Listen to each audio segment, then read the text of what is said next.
gentlemen, welcome back to another first impression video here on Firstclicks, and it is May the 21st and we all know what that means. Everyone who isn't press in the eyes of Apple is going to get their Apple devices that they have announced in the spring event in April. And for me, it's just a special day because finally I am going to make the switch from the iPad Pro 2018 to the iPad Pro 2021. And I'm going to tell you why in this first impression video, and obviously in the review I will tell you if it was worth it.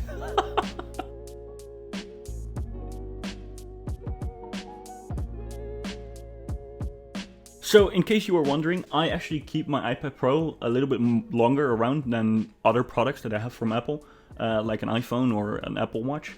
The reason for that is that I feel like these devices are so powerful that I don't feel like upgrading to, for example, the 2020 version was going to give me any benefits. And now obviously that's different because if you look at the internals of the device that has come out right now, the iPad Pro 5th generation, it has the M1 processor, and that's a step up that I feel like will be addressed at WWDC. Now, does that mean that you should upgrade? That's something that hopefully this video will be able to help you decide on, if you didn't already, obviously. But yeah, anyways, we went from the base model on the 2018 version to the base model on the 2021 model. The only difference here is that with the older iPad, I went with the cellular version, and this time it's just the Wi-Fi version because, well, I didn't really use cellular that much in the past 3 years, and I don't know, I don't really care about it, especially when I have 5G on the iPhone already. So I went with the Wi-Fi version and just create a hotspot. I feel like that's way better. Now, obviously,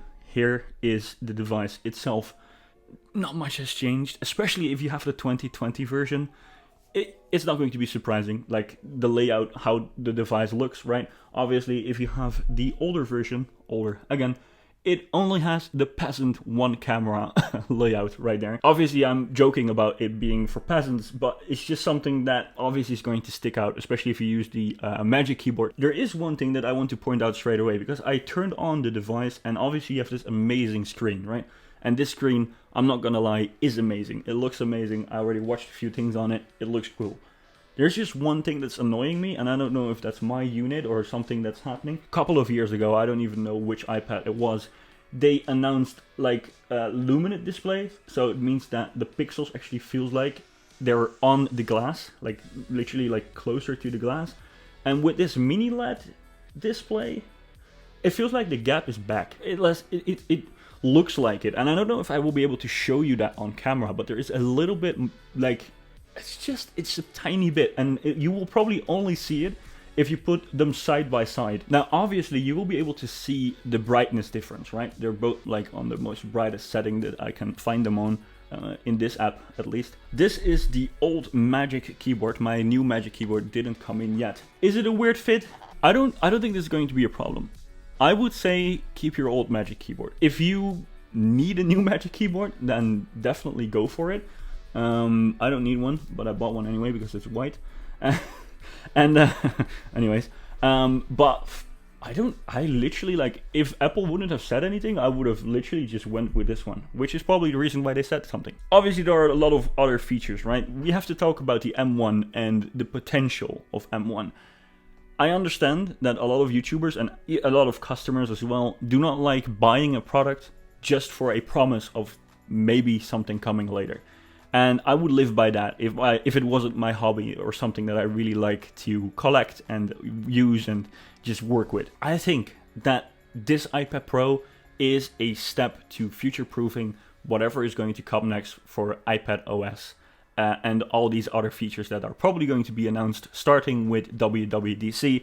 I wouldn't say that this WWDC is going to show the entire future of iPad OS. There is probably going to be something that we are going to sense in there, maybe some pro apps coming there. So what can the M1 do for you today? The M1 is obviously just going to boost the performance that you have already with the current set of apps and suites that you already use right now on the iPad Pro. Is it something that these apps are going to take advantage of in the beginning? I wouldn't say so. Most of the apps that I have been using and that I've tested right now on the iPad Pro are just as fast. Obviously, rendering a movie in iMovie is faster, right? And LumaFusion is the exact same thing. Probably loads of apps and loads of suites that you are using right now, probably you're going to need a little update Maybe some people are waiting for iPadOS 15, some companies to release updates, to work on updates.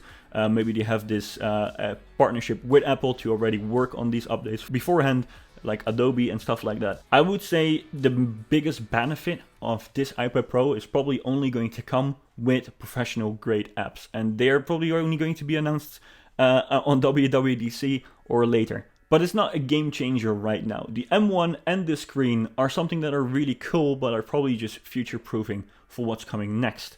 So we talked about a few features that were announced on stage and were highlighted on stage in the Apple Spring event. Another thing was Center Stage. Now, Center Stage is something that works in FaceTime. If I'm not mistaken, it only works in FaceTime. I've used a couple of other apps, and for now, it just doesn't follow me around at all. And I don't know how to enable it. Maybe there is an API for it, and these apps are just going to have to enable that. But for now, apart from FaceTime, it didn't really work with any other app. Maybe it's something with my app. Maybe I have to enable it in settings. I couldn't find it. I will probably get back to it in the review. But this is something that you see with most Apple products. It is something that obviously is in the camera API, but they will have to support it. So, for example, Microsoft Teams, Skype, WhatsApp. There's no WhatsApp for the iPad, is there? But even if there is, it's not like Android and Instagram, for example, where Instagram just takes a screenshot from the photo viewfinder and then it takes it to your story or whatever if you use the app to make a picture. It is actually an API that people can use, and obviously because Apple simplifies that, it will be coming very quick to other apps as well. Anyways, to wrap this up, obviously this is a first impression video. I won't be able to show you much of what is going to happen with this iPad and what is the benefit of having this iPad right now, because I only have used it for not even a day. I would suggest that you subscribe, you like the video, and show me that you are actually interested in seeing the review, and I will get back to many of these points and obviously have new points in a week, and especially in a week or two, to give you a better impression on if you should switch, yes or no. And I would definitely wait until WWDC, see what's going to be announced there. If your current iPad, if you have an iPad at all, can take all that load from what is going to be announced at WWDC, probably Final Cut Pro and stuff like that. If your current iPad Pro can take that, I wouldn't switch at all. If it can't, and you really need it on the go and you don't like macOS or you don't want a Mac, you just want one device to do everything on, welcome to the iPad Pro 2021. For now, guys, thank you guys so much for tuning in. I hope you guys enjoyed this video. Leave a comment as well with what you believe is going to be the next steps for Apple and the iPad. And for now, obviously, I hope you guys click on.